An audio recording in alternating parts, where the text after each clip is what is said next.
So today we're looking at the Activeon CX Gold action camera footage.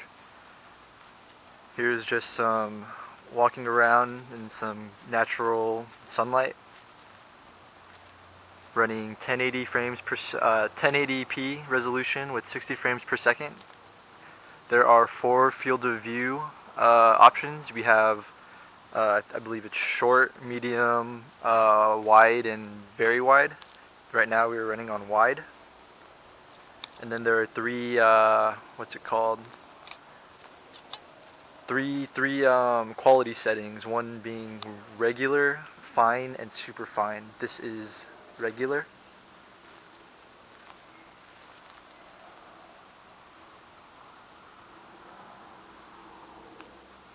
We have the fisheye lens.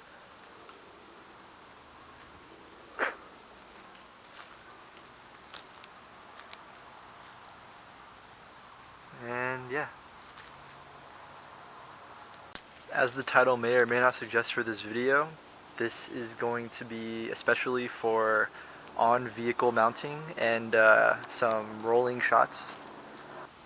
As you can see, I will be recording using the mobile app option so that I can have my phone in my car while this is mounted on the outside of the car, and I can still record, control when it's recording and when it's not. Also, I'll be able to see what the camera sees basically on my screen. Also, I'm going to be using a open cell foam housing for the camera to try and reduce some wind noise and get some better audio quality, and we'll see how that works. This particular case has about double the padding on the back rather than the front where the lens goes, so it'll probably capture better audio when the camera faces backwards. Yeah.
So all of this footage is being filmed while driving at, on average, 25 miles per hour, or at least between 20 and 30.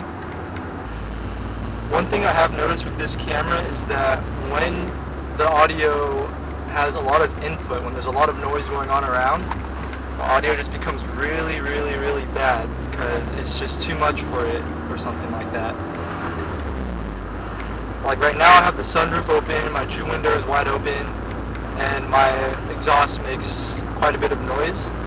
So me speaking right now is probably going to sound very grainy and very full of distortion. But like right now I'm approaching a stop sign, the exhaust goes away, the wind goes away, my voice will become a little more clear, at least that's what I think will happen. So yeah, right now at a complete stop when there is no input for the microphone to capture, my voice becomes very clear, but once I start moving again, that clearness just goes away, my voice becomes all distorted again, and there is no vibration, by the way. The camera is perfectly still. I still have the open cell foam casing on it.